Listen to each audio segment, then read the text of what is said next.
Hello everyone, welcome to market investment. मैं हूं राहुल गुप्ता। स्वागत करूंगा आप सभी का हमारे चैनल मार्केट इन्वेस्टमेंट में। दोस्तों, आज हम बात करेंगे गोल्ड की, आज हम बात करेंगे सिल्वर की। और गोल्ड और सिल्वर से रिलेटेड कोई भी लेटेस्ट न्यूज़ होती है, कोई भी लेटेस्ट अपडेट होता है, उसको डेली बेसिस पर मैं वीडियो के माध्यम से आप तक पहुंचाने की कोशिश करता हूं। अगर आप भी डेली बेसिस पर गोल्ड, सिल्वर या अदर कमोडिटी से related latest news, latest update चाहते हैं तो मेरे इस चैनल को सब्सक्राइब कर लीजिए।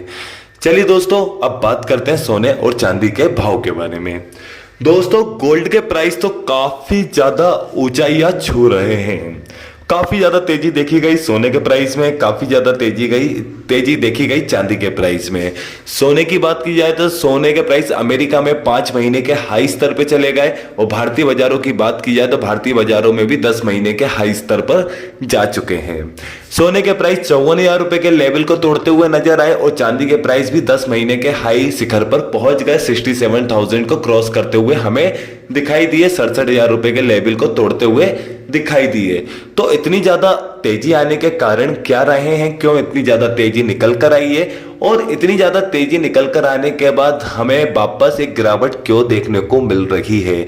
चांदी के प्राइस के अंदर भी हमें हाई से लेकर देखा जाए तो 2000 अंकों जितनी एक बड़ी गिरावट देखने को मिल चुकी है, और सोने के भाव के अंदर भी लगभग 500-700 अंकों जितनी एक बड़ी गिरावट हमें देखने को मिल चुकी है। तो इतनी बड़ी गिरावट आने के कारण क्या है, अभी ये गिरावट कहां तक जाने वाली है, ये गिरावट सोने और चांदी के भाव को कहां तक लेकर जाने वाले हैं, कितना नीचे की तरफ जा सकता है, या वापस ये ऊंचाइयां छूने वाला है, नए हाई लगाने वाला है। तो इन सब चीजों के बारे में आज हम बात करने वाले हैं। देखिए दोस्तों, सोने और चांदी के प्राइस के अंदर तेजी आने का जो सबसे ज्यादा मेन कारण जो रहा था, वो अमेरिका के लगातार निकलकर अच्छा डाटा निकलकर जो आ रहा था, बार बार बैक टू बैक अच्छे डेटा निकलकर आ रहे थे।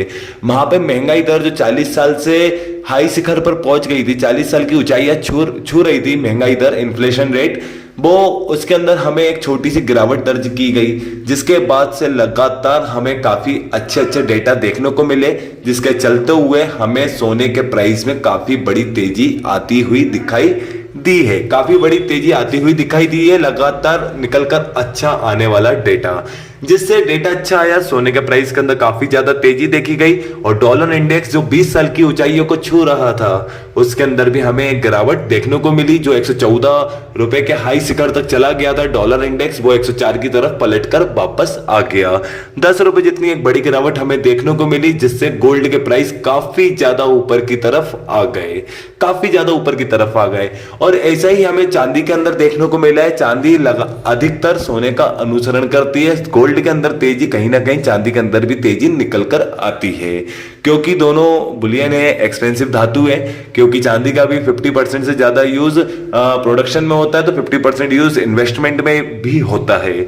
और लगातार चाइना की तरफ से जो एक कोविड का प्रतिबंध था, उसको भी एक कमजोर होने के एक अनुमान लगाया जा रहा है कि मतलब जीरो कोविड पॉलिसी को लेकर वहां से लॉकडाउन हट सकते हैं, या वहां पे प्रोडक्शन तेज हो सकता है, मैन्युफैक्चरिंग तेज हो सकती है, मांग को बढ़ावा मिल सकता है, जिसके चलते हुए हमें चांदी के अंदर भी तेजी देखने को मिली है। सोने और चांदी के अंदर तेजी आने के कारण तो ये रहे हैं।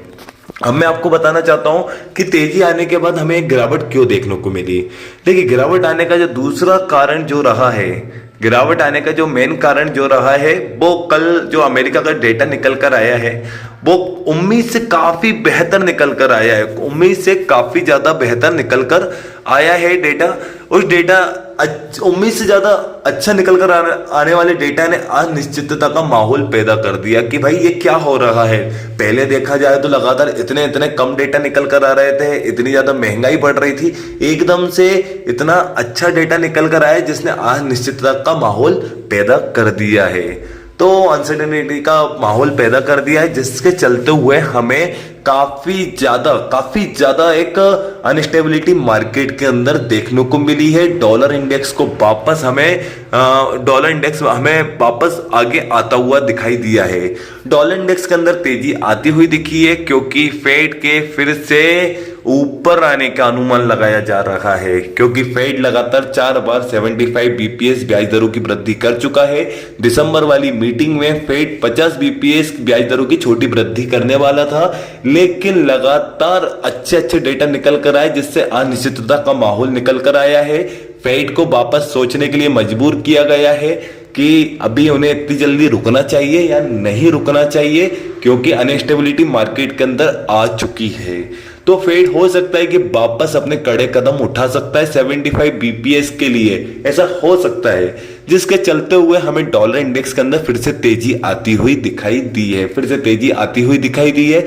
डॉलर इंडेक्स के अंदर तेजी कहीं ना कहीं सोने और चांदी के भाव के अंदर गिरावट का कारण बनती है, और सोने और चांदी के अंदर तेजी कहीं ना कहीं डॉलर इंडेक्स के अंदर गिरावट आने का कारण बनती है। लेकिन दोस्तों, अभी तो आपको लगातार एक न्यूज, एक अपडेट के ऊपर नजर बनाकर रखना है, क्योंकि मार्केट के अंदर अनस्टेबिलिटी बहुत ज्यादा है, बबल प्राइस बहुत ज्यादा है, आईएनआर लगातार ऊपर की तरफ जा रहा है, जिससे गोल्ड के प्राइस काफी ज्यादा ऊपर की तरफ चल रहे हैं,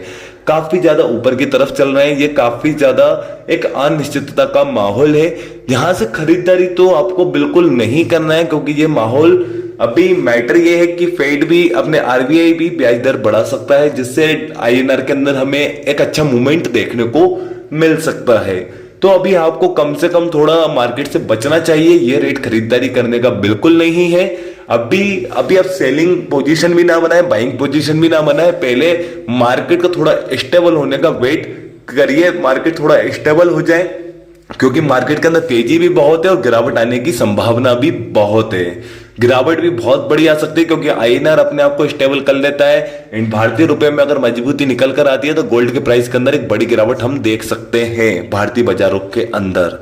तो अभी आपको थोड़ा मार्केट के अंदर थोड़ा देखकर आपको अपनी पोजीशन बनाना है, थोड़ा रुककर अपनी पोजीशन बनाना है, जल्दबाजी नहीं करना है।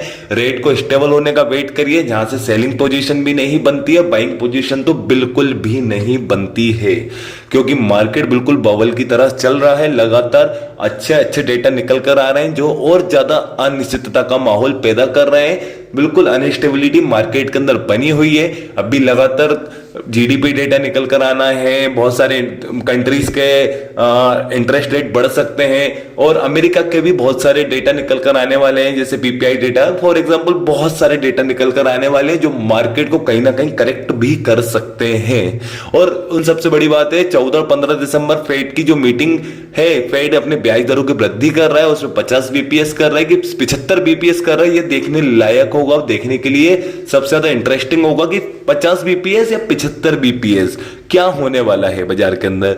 इस साल के अंत में, 2022 के अंत में डॉलर इंडेक्स की जीत होने वाली है या सोने और चांदी की जीत होने वाली है, गोल्ड की जीत होगी या डॉलर इंडेक्स की जीत होगी। अगर डॉलर इंडेक्स की अगर जीत होती है, तो कहीं ना कहीं गोल्ड की हार होगी। डॉलर इंडेक्स के अंदर तेजी गोल्ड के अंदर गिरावट का कारण बन सकती है, और गोल्ड के अंदर तेजी डॉलर इंडेक्स के अंदर गिरावट का कारण बन सकती है। तो मार्केट बहुत ज्यादा अनस्टेबल हो चुका है, जहां से मार्केट को थोड़ा समय दीजिए, मार्केट को स्टेबल होने का वेट करिए। और आईएनआर के अंदर मजबूती अगर आती है, भारतीय रुपए के अंदर मजबूती आती है, तो भारतीय बाजारों के अंदर हम गोल्ड के प्राइस के अंदर एक करेक्शन जरूर देख सकते हैं। लेकिन थोड़ा देखकर, एक न्यूज पर नजर रखकर ही अपनी पोजीशन बनाएं। दोस्तों, सामने स्क्रीन पर मैंने आपको अपना पर्सनल व्हाट्सएप नंबर प्रोवाइड करके रखा हुआ है। वो नंबर मैंने इसलिए प्रोवाइड करके रखा है क्योंकि कमोडिटी मार्केट से रिलेटेड कोई भी लेटेस्ट न्यूज होती है, कोई भी लेटेस्ट अपडेट होता है, कोई भी लेटेस्ट डेटा निकल कर आता है, उसकी जानकारी मैं पूरी लगातार अपने व्हाट्सएप ग्रुप में देता रहता हूं। अगर आप भी मेरे व्हाट्सएप ग्रुप में ऐड होना चाहते हो, तो सामने दिए हुए नंबर पर मुझे व्हाट्सएप पे मैसेज कीजिए, मैं आपके नंबर को अपने व्हाट्सएप ग्रुप में ऐड कर दूंगा। चलिए दोस्तों, अगर आपको यह मेरी वीडियो अच्छी लगी है, तो मेरी इस वीडियो को आप लाइक कीजिए। अगर आप मेरे साथ जुड़कर रहना चाहते हैं, तो मेरे इस चैनल को सब्सक्राइब कीजिए। एंड अंत तक मेरे साथ इस वीडियो में बने रहने के लिए आप सभी को मेरा दिल से धन्यवाद।